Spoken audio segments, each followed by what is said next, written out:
नमस्कार। आज मैं आपको मुंशी प्रेमचंद जी द्वारा लिखी गई कहानी बड़े भाई साहब को प्रस्तुत कर रही हूँ, जो इस प्रकार है। मेरे भाई साहब मुझसे 5 साल बड़े थे, लेकिन 3 दर्जे आगे। उन्होंने उन्होंने भी उसी उम्र में पढ़ना शुरू किया था जब मैंने शुरू किया, लेकिन तालीम जैसे महत्व के मामले में वह जल्दबाजी से काम लेना पसंद न करते थे। इस भवन की बुनियाद खूब मजबूत डालना चाहते थे, जिस पर आलीशान महल बन सके। 1 साल का काम 2 साल में करते थे, कभी-कभी 3 साल भी लग जाते थे। बुनियाद ही पुख्ता ना हो तो मकान कैसे पायदार बने। मैं छोटा था, वह बड़े थे।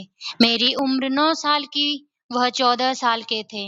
उन्हें मेरी तंबीह और निगरानी का पूरा जन्मसिद्ध अधिकार था और मेरी शालीनता इसी में थी कि उनके हुक्म को कानून समझूं। वह स्वभाव से बड़े अध्ययनशील थे, हरदम किताब खोले बैठे रहते और शायद दिमाग को आराम देने के लिए कॉपी पर कभी किताब के हाशियों पर चिड़ियों, कुत्तों, बिल्लियों की तस्वीरें बनाया करते थे। कभी-कभी एक ही नाम या शब्द या वाक्य 10-20 बार लिख डालते। कभी एक शेर को बार-बार सुंदर अक्षरों से नकल करते, कभी ऐसी शब्द रचना करते जिसमें न कोई अर्थ होता, न कोई सामंजस्य। मसलन एक बार उनकी कॉपी पर मैंने यह इबारत देखी स्पेशल अमीना भाइयों भाइयों दरअसल भाई भाई राधेश्याम श्रीयतु राधेश्याम 1 घंटे तक इसके बाद एक आदमी का चेहरा बना हुआ था। मैंने चेष्टा की कि इस पहले का कोई अर्थ निकालूं, लेकिन असफल रहा और उनसे पूछने का साहस न हुआ। वह 9वीं जमात में थे, मैं 5वीं में। उनकी रचनाओं को समझना मेरे लिए छोटी मुंह बड़ी बात थी। मेरा जी पढ़ने में बिल्कुल न लगता था। 1 घंटा भी किताब लेकर बैठना पहाड़ था। मौका पाते ही हॉस्टल से निकलकर मैदान में आ जाता और कभी कंकरियाँ उछालता, कभी कागज की तितलियाँ उड़ाता और कहीं कोई साथी मिल गया तो पूछना ही क्या। कभी चारदीवारी पर चढ़कर नीचे कूद रहे हैं, कभी फाटक पर सवार उसे आगे पीछे चलाते हुए मोटर कार का आनंद उठा रहे हैं। लेकिन कमरे में आते ही भाई साहब का रौद्र रूप देखकर प्राण सूख जाते। उनका पहला सवाल होता, कहाँ थे? हमेशा यही सवाल इसी ध्वनि में हमेशा पूछा जाता था और उसका जवाब मेरे पास केवल मौन था। न जाने मुंह से यह बात क्यों न निकलती थी कि जरा बाहर खेल रहा था। मेरा मौन कह देता था कि मुझे अपना अपराध स्वीकार है और भाई साहब के लिए इसके सिवा और कोई इलाज न था कि स्नेह और रोज से मिले हुए शब्दों में मेरा सत्कार करें। इस तरह अंग्रेजी पढ़ोगे तो जिंदगी भर पढ़ते रहोगे और एक हर्फ न आएगा। अंग्रेजी पढ़ना कोई हंसी खेल नहीं है कि जो चाहे पढ़ ले, नहीं है ऐरा गैरा नत्थु खेरा, सभी अंग्रेजी के विद्वान हो जाते। यहाँ रात दिन आंखें फोड़नी पड़ती हैं और खूल जनाना पड़ता है, तब कहीं यह विद्या आती है। और आती क्या है? हाँ, कहने को आ जाती है। बड़े-बड़े विद्वान भी शुद्ध अंग्रेजी नहीं लिख सकते, बोलना तो दूर रहा। और मैं कहता हूँ, तुम कितने घोंघा हो कि मुझे देखकर भी सबक नहीं लेते। मैं कितनी मेहनत करता हूँ, यह तुम अपनी आँखों देखते हो। अगर नहीं देखते, तो यह तुम्हारी आँखों का कसूर है, तुम्हारी बुद्धि का कसूर है। इतने खेल तमाशे होते हैं, मुझे तुमने कभी देखने जाते देखा है? रोज ही क्रिकेट और हॉकी मैच होते हैं, मैं पास नहीं फटकता, हमेशा पढ़ता रहता हूँ। उस पर भी एक-एक दर्जे में 2-2, 3-3 साल पढ़ा रहता हूँ। फिर तुम कैसे आशा करते हो कि तुम यूँ खेल-कूद में वक़्त गँवाकर पास हो जाओगे? मुझे तो 2 ही 3 साल लगते हैं। तुम उम्र भर इसी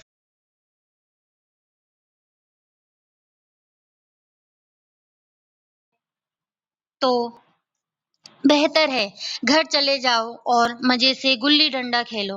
दादाजी की गाढ़ी कमाई के रुपयों क्यों बर्बाद करते हो?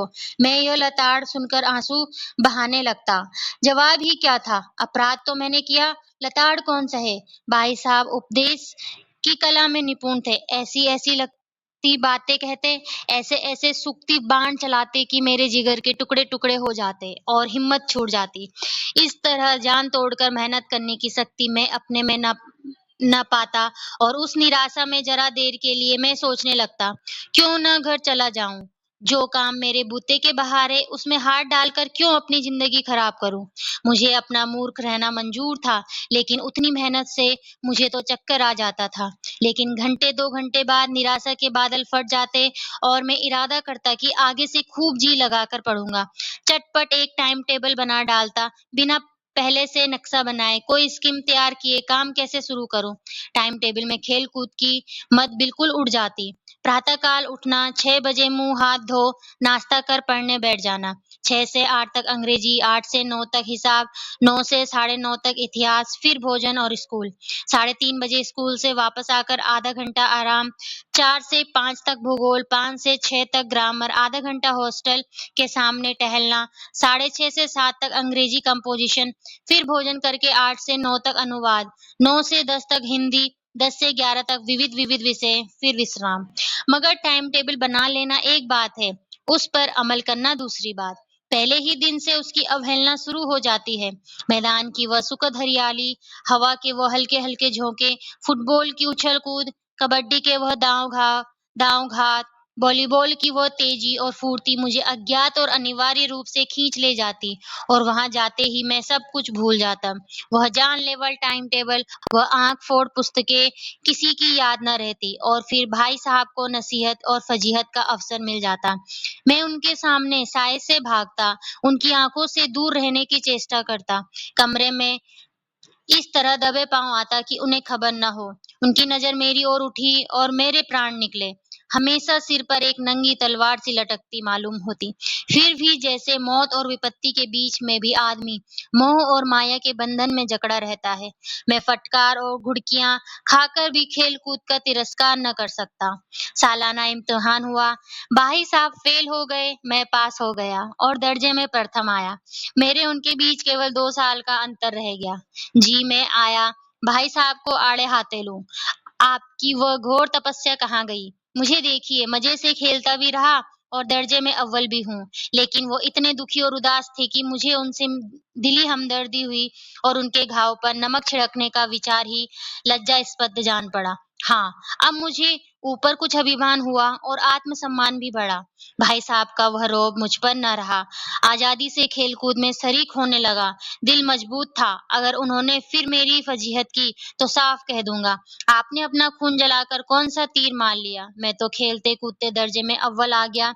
ज़बान से यह हैकड़ी जताने का साहस न होने पर भी मेरे रंग-ढंग से साफ ज़ाहिर होता था कि भाई साहब का वो आतंक मुझ पर नहीं है। भाई साहब ने मुझ इसे भाँप लिया। उनकी सहज बुद्धि बड़ी तीव्र थी और एक दिन जब मैं भोर का सारा समय गुल्ली-डंडे की भेंट करके ठीक भोजन के समय लौटा, तो भाई साहब ने मानो तलवार खींच ली और मुझ पर टूट पड़े। देखता हूँ, इस साल पास हो गए और दर्जे में अव्वल आ गए, तो तुम्हें दिमाग हो गया है। मगर भाईजान, घमंड तो बड़े-बड़ों का नहीं रहा, तुम्हारी क्या हस्ती है? इतिहास में रावण का हाल तो पढ़ा ही होगा। उसके चरित्र से तुमने क्या उपदेश लिया या यूं ही बढ़ गए? महज इम्तिहान पास कर लेना कोई चीज नहीं। असल चीज है बुद्धि का विकास। जो कुछ पढ़ो उसका अभिप्राय समझो। रावण भूमंडल का स्वामी था। ऐसे राजाओं को चक्रवर्ती नहीं कह सकते। संसार में अनेक राष्ट्र अंग्रेजों का आधिपत्य स्वीकार नहीं करते। बिल्कुल स्वाधीन है। रावण चक्रवर्ती राजा था। संसार के सभी महीप उसे कर देते थे। बड़े-बड़े देवता उसकी गुलामी करते थे। आग और पानी के देवता भी उसके दास थे, मगर उसका अंत क्या हुआ? घमंड ने उसका नामो-निशान तक मिटा दिया। कोई उसे एक चुल्लू पानी देने वाला भी न बचा। आदमी जो कुकर्म चाहे करे, पर अभिमान न करे, इतराए नहीं। अभिमान किया और दीन दुनिया दोनों से गया। शैतान का हाल भी पड़ा ही होगा। उसे यह अभिमान हुआ था कि ईश्वर का उससे बचकर बढ़कर सच्चा भक्त कोई है ही नहीं। अंत में यह हुआ कि स्वर्ग से नर्क में ढकेल दिया गया। साहिरूम ने भी एक बार अहंकार किया था, भीख मांग-मांग कर मर गया। तुमने तो अभी केवल एक दर्जा पास किया है और अभी से तुम्हारा सिर फिर गया है। तब तो तुम आगे बढ़ चुके। यह समझ लो कि तुम अपनी मेहनत से नहीं पास हुए। अंधे के हाथ बटेर लग गई, मगर बटेर केवल एक बार हाथ लग सकती है, बार-बार नहीं। कभी-कभी गुल्ली डंडे में भी अंधा चोट निशाना पड़ जाता है। इससे कोई सफल खिलाड़ी नहीं हो जाता। सफल खिलाड़ी वो है जिसका कोई निशाना खाली ना जाए। मेरे फेल होने पर न जाओ। मेरे दर्जे में आओगे तो दाँतों पसीना आएगा। जब अलजबरा और ज्योमेट्री के लोहे के चने चबाने पड़ेंगे और इंग्लिस्तान का इतिहास पढ़ना पड़ेगा। बादशाहों के नाम याद रखना आसान नहीं। 8-8 हेनरी हो गुजरे हैं। कौन सा कांड किस हेनरी के समय हुआ? क्या यह याद कर लेना आसान समझते हो? हेनरी 7वें की जगह हेनरी 8वां लिखा और सब नंबर गायब सफाचट। सिफर न मिलेगा, सिफर भी हो किस ख़याल में? दर्जनों तो जेम्स हुए, दर्जनों विलियम, कोड़ियों चार्ल्स, दिमाग चक्कर खाने लगता है, आंधी रोम हो जाता है। इन अभागों को नाम भी न जुड़ते थे। एक ही नाम के पीछे दोयम, तेयम, चहारुम, पंजम लगाते चले गए। मुझसे पूछते तो 10 लाख नाम बता देता।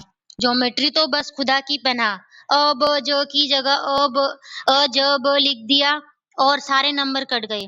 कोई इन निर्दयी मुमतहिनों से नहीं पूछता कि आखिर अ, ब, ज और अ, ज, ब में क्या फ़र्क है और व्यर्थ की बात के लिए क्यों छात्रों का खून करते हो? दाल, भात, रोटी खाई या भात, दाल, रोटी खाई, इसमें क्या रखा है? मगर इन परीक्षकों को क्या परवाह? वो तो वही देखते हैं जो पुस्तक में लिखा है। चाहते हैं कि लड़के अक्षर-अक्षर रट डालें और इसी रटंत का नाम शिक्षा रख छोड़ा है। और आखिर इन बेसिर पैर की बातों के पढ़ने से क्या फ़ायदा? इस रेखा पर वो लंब गिरा दो, तो आधा लंब से दुगना होगा। पूछिए इससे प्रयोजन? दुगना नहीं चौगुना हो जाए या आधा ही रहे मेरी बला से। लेकिन परीक्षा में पास होना है, तो यह सब खुरापात याद करनी पड़ेगी। कह दिया समय की पाबंदी पर एक निबंध लिखो, जो 4 पन्नों से कम ना हो। अब आप कॉपी खोलने सामने खोले, कलम हाथ में लिए, उसके नाम का रोइए। कौन नहीं जानता कि समय की पाबंदी बहुत अच्छी बात है। इससे आदमी के जीवन में संयम आ जाता है, दूसरों का उस पर स्नेह होने लगता है और उसके कारोबार में उन्नति होती है। ज़रा-सी बात पर 4 पन्ने कैसे लिखें? जो बात 1 वाक्य में कही जा सके, उसे 4 पन्ने में लिखने की क्या ज़रूरत? मैं तो इसे हिकामत समझता हूँ। यह तो समय की किफ़ायत नहीं, बल्कि उसका दुरुपयोग है कि व्यर्थ में किसी बात को ठूँस दिया जाए। हम चाहते हैं आदमी को जो कुछ कहना हो चट-पट कह दे और अपनी राह ले, मगर नहीं, आपको 4 पन्ने रंगने पड़ेंगे, चाहे जैसे लिखिए और पन्ने भी पूरे फुल स्केप आकार के। यह छात्रों पर अत्याचार नहीं तो और क्या है? अनर्थ तो यह है कि कहा जाता है कि संक्षेप में लिखो। समय पाबंदी पर संक्षेप में एक निबंध लिखो जो 4 पन्ने से कम ना हो। ठीक, संक्षेप में तो 4 पन्ने हुए, नहीं तो शायद 100-200 पन्ने लिखवाते। तेज भी दौड़िए और धीरे-धीरे भी। उल्टी बात है या नहीं? बालक भी इतनी सी बात समझ सकता है, लेकिन इन अध्यापकों को इतनी तमीज़ भी नहीं। उस पर दावा है कि हम अध्यापक हैं। मेरे दर्जे में आओगे लाला, तो ये सारे पापड़ बेलने पड़ेंगे और तब आटे-दाल का भाव मालूम होगा। इस दर्जे में अव्वल आ गए हो, तो ज़मीन पर पाँव नहीं रखते। इसलिए मेरा कहना मानिए, लाख फ़ेल हो गया हूँ, लेकिन तुमसे बड़ा हूँ। संसार का मुझे तुमसे ज़्यादा अनुभव है। जो कहता हूँ, उसे गिरह बाँधिए, नहीं तो पछताइएगा। स्कूल का समय निकट था, नहीं तो ईश्वर जाने यह उपदेश माला कब समाप्त होती। भोजन आज मुझे निस्वाद सा लग रहा था। जब पास होने पर यह तिरस्कार हो रहा है, तो फेल हो जाने पर तो शायद प्राण ही ले लिए जाएँ। भाई साहब ने अपने दर्जे की पढ़ाई का जो भयंकर चित्र खींचा था, उसने मुझे भयभीत कर दिया। कैसे स्कूल छोड़कर घर नहीं भागा, यही ताज्जुब है। लेकिन इतने तिरस्कार पर भी पुस्तकों में मेरी अरुचि ज्यों की त्यों बनी रही। खेल-कूद का कोई अवसर हाथ से न जाने देता। पढ़ता भी था मगर बहुत कम। बस इतना कि रोज़ का टास्क पूरा हो जाए और दर्जे में जलीन न होना पड़े। अपने ऊपर जो विश्वास पैदा हुआ था, वह फिर लुप्त हो गया और फिर चोरों का सा जीवन कटने लगा। फिर सालाना इम्तिहान हुआ और कुछ ऐसा संयोग हुआ कि मैं फिर पास हुआ और भाई साहब फेल हो गए। मैंने बहुत मेहनत न की, पर न जाने कैसे दर्जे में अव्वल आ गया। मुझे खुद अचरज हुआ। भाई साहब ने प्राणांत एक तक परिश्रम किया। कोर्स का एक-एक शब्द चाट गए थे। 10 बजे रात तक इधर, 4 बजे भोर से उधर, 6 से साढ़े 9 तक स्कूल जाने के पहले। मुद्रा कांतिहीन हो गई थी, मगर बेचारे फेल हो गए। मुझे उन पर दया आती थी। नतीजा सुनाया गया, तो वह रो पड़े और मैं भी रोने लगा। अपने पास होने कि खुशी आधी हो गई। मैं भी फेल हो गया होता तो भाई साहब को इतना दुःख ना होता। लेकिन विधि की बात कौन टाले? मेरे और भाई साहब के बीच अब केवल एक दर्जे का अंतर और रह गया। मेरे मन में एक कुटिल भावना उदय हुई कि कहीं भाई साहब 1 साल और फेल हो जाए तो मैं उनके बराबर हो जाऊँ। फिर वह किस आधार पर मेरी फजीहत कर सकेंगे? लेकिन मैंने इस कमीने विचार को दिल से बलपूर्वक निकाल डाला। आखिर वह मुझे हित के विचार से ही तो डाँटते हैं। मुझे इस वक़्त अप्रिय लगता है अवश्य, मगर यह शायद उनके उपदेशों का ही असर हो कि मैं दनादन पास हो जाता हूँ और इतने अच्छे नंबरों से। अब की भाई साहब बहुत कुछ नर्म पड़ गए थे। कई बार मुझे डाँटने का अवसर पाकर भी उन्होंने धीरज से काम लिया। शायद अब वह खुद समझने लगे थे कि मुझे डाँटने का अधिकार उन्हें नहीं रहा, या रहा हो तो बहुत कम। मेरी स्वच्छंदता भी बढ़ी। मैं उनकी सहिष्णुता का अनुचित लाभ उठाने लगा। मुझे कुछ ऐसी धारणा हुई कि मैं तो पास हो ही जाऊँगा, पढ़ूँ या ना पढ़ूँ। मेरी तकदीर बलवान है, इसलिए भाई साहब के डर से जो थोड़ा बहुत पढ़ लिया करता था, वह भी बंद हुआ। मुझे कनकोई उड़ाने का नया शौक पैदा हो गया था और अब सारा समय पतंगबाजी की ही भेंट होता था। फिर भी मैं भाई साहब का अदब करता था और उनकी नज़र बचाकर कनकोई उड़ाता था। मांझा देना, कन्ने बाँधना, पतंग टूर्नामेंट की तैयारियाँ आदि समस्याएँ सब गुप्त रूप से हल की जाती थी। भाई साहब को यह संदेह न करने देना देना चाहता था कि उनका सम्मान और लिहाज़ मेरी नज़रों से कम हो गया है। एक दिन संध्या समय हॉस्टल से दूर मैं एक कनकौआ लूटने बेतहाशा दौड़ा जा रहा था। आँखें आसमान की ओर थी और मन उस आकाशगामी पथिक की ओर, जो मब्द गति से झूमता पतन की ओर चला जा रहा था, मानो कोई आत्मा स्वर्ग से निकलकर विरक्त मन से नए संसार ग्रहण करने जा रही हो। बालकों की यह पूरी सेना लग गई और झाड़दार बाँस लिए उनका स्वागत करने को दौड़ी आ रही थी। किसी को अपने आगे-पीछे की खबर न थी। सभी मानो उस पतंग के साथ ही आकाश में उड़ रहे थे, जहाँ सब कुछ समतल है, न मोटर कारें हैं, न ट्राम, न गाड़ियाँ। सहसा भाई साहब ने मेरी सहसा भाई साहब से मेरी मुठभेड़ हो गई, जो शायद बाज़ार से लौट रहे थे। उन्होंने वहीं मेरा हाथ पकड़ लिया और उग्र भाव से बोले, "इन बाज़ारी लौंडों के साथ धेले के कनकोई के लिए दौड़ते हुए शर्म नहीं आती? तुम्हें इसका भी कुछ लिहाज नहीं कि अब नीची जमात में नहीं हो? आखिर आदमी को कुछ तो अपनी पोजीशन का ख़्याल करना चाहिए। एक ज़माना था कि लोग 8वाँ दर्जा पास करके नायब तहसीलदार हो जाते थे। मैं कितने ही मिडिल मिडलचियों को जानता हूँ जो आज अव्वल दर्जे के डिप्टी मजिस्ट्रेट और सुपरिटेंडेंट है। कितने ही 8वीं जमात वाले हमारे लीडर और समाचार पत्रों के संपादक हैं। बड़े-बड़े विद्वान उनकी मातहती में काम करते हैं और तुम उस 8वें दर्जे में आकर बाज़ारी लौंडों के साथ कनकोई के लिए दौड़ रहे हो। मुझे तुम्हारी इस कम-अक्ली पर दुःख होता है। तुम ज़हीन हो इसमें शक नहीं, लेकिन वह ज़हन किस काम का, जो हमारे आत्मगौरव की हत्या कर डाले। तुम अपने दिल में समझते होंगे, मैं भाई साहब से महज़ एक दर्जा नीचे हूँ और अब उन्हें मुझको कहने का कोई हक नहीं है, लेकिन ये तुम्हारी गलती है। मैं तुमसे 5 साल बड़ा हूँ और चाहे आज तुम मेरी ही जमात में आ जाओ और परीक्षकों का यही हाल है, तो निस्संदेह अगले साल तुम मेरे समकक्ष हो जाओगे और शायद 1 साल बाद मुझसे आगे भी निकल जाओगे। लेकिन मुझ में और तुझ में जो 5 साल का अंतर है, उसे तुम क्या खुदा भी नहीं मिटा सकता। मैं तुमसे 5 साल बड़ा हूँ और हमेशा रहूँगा। मुझे दुनिया का और ज़िंदगी का जो तजुर्बा है, तुम उसकी बराबरी नहीं कर सकते। चाहे तुम एमए, डिफ़िल और डीलेट ही क्यों ना हो जाओ। समझे, किताबें पढ़ने से नहीं, दुनिया देखने से आती है। हमारी अम्मा ने कोई दर्जा नहीं पास किया और दादा भी शायद 5वीं जमात के आगे नहीं गए। लेकिन हम दोनों चाहे सारी दुनिया की विद्या पढ़ लें, अम्मा और दादा को हमें समझाने और सुधारने का अधिकार हमेशा रहेगा। केवल इसलिए नहीं कि वो हमारे जन्मदाता हैं, बल्कि इसलिए कि उन्हें दुनिया का हमसे ज़्यादा तजुर्बा है और रहेगा। अमेरिका में किस तरह की राज्य व्यवस्था है और 8वें हेनरी ने कितने ब्याह किए और आकाश में कितने नक्षत्र हैं, ये बातें चाहे उन्हें न मालूम हो, लेकिन हज़ारों ऐसी बातें हैं जिनका ज्ञान उन्हें हमसे और तुमसे ज़्यादा है। देव न करे, आज मैं बीमार हो जाऊँ, तो हमारे हाथ-पाँव फूल जाएँगे। दादा को तार देने के सिवा तुम्हें और कुछ न सूझेगा, लेकिन तुम्हारी जगह पर दादा हों, तो किसी को तार न दें, न घबराएँ, न बदहवास हों। पहले खुद मरज पहचान कर इलाज करेंगे, उसमें सफल ना हुए तो किसी डॉक्टर को बुलाएँगे। बीमारी तो ख़ैर बड़ी चीज़ है, हम तुम तो इतना भी नहीं जानते कि महीने भर का खर्च महीना भर कैसे चले। जो कुछ दादा भेजते हैं, उसे हम 20-22 तक खर्च कर डालते हैं और फिर पैसे-पैसे को मोहताज हो जाते हैं। नाश्ता बंद हो जाता है, धोबी और नाई से मुँह चुराने लगते हैं। लेकिन जितना आज हम और तुम खर्च कर रहे हैं, उसके आधे में दादा ने अपनी उम्र का बड़ा भाग इज़्ज़त और बेकनामी के साथ निभाया है और एक कुटुंब का पालन किया है जिसमें सब मिलाकर 9 आदमी थे। अपने हेडमास्टर साहब को ही देखो, एमए हैं कि नहीं और यहाँ के एमए नहीं, ऑक्सफोर्ड के 1000 रुपए पाते हैं, लेकिन उनके घर का इंतज़ाम कौन करता है? उनकी बूढ़ी माँ। हेडमास्टर साहब की डिग्री यहाँ बेकार हो गई।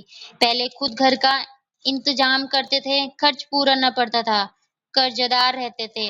जब से उनकी माता ने प्रबंध अपने हाथ में ले लिया है जैसे घर में लक्ष्मी आ गई है। तो भाईजान, यह गुरूर दिल से निकाल डालो कि तुम मेरे समीप आ गए हो और अब स्वतंत्र हो। मेरे देखते तुम बेराह न चलने पाओगे। अगर तुम यूँ न मानोगे तो मैं थप्पड़ दिखाकर इसका प्रयोग भी कर सकता हूँ। मैं जानता हूँ तुम्हें मेरी बातें ज़हर लग रही हैं। मैं उनकी इस नई युक्ति से नतमस्तक हो गया। मुझे आज सचमुच अपनी लघुता का अनुभव हुआ और भाई साहब के प्रति मेरे मन में श्रद्धा उत्पन्न हुई। मैंने सजल आँखों से कहा, हरगिज़ नहीं, आप जो कुछ फरमा रहे हैं वह बिल्कुल सच है और आपके कहने का अधिकार है। भाई साहब ने मुझे गले लगा लिया और बोले, "कन कोई उड़ाने को मना नहीं करता, मेरा जी भी लल जाता है, लेकिन क्या करूँ, खुद बेराह चलूँ तो तुम्हारी रक्षा कैसे करूँ? ये कर्तव्य भी तो मेरे सिर है।"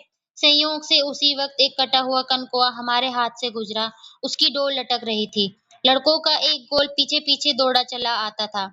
भाई साहब लंबे हैं ही, उछल कर उसकी डोर पकड़ ली और बेतहाशा हॉस्टल की तरफ दौड़े। मैं पीछे-पीछे दौड़ रहा था। धन्यवाद।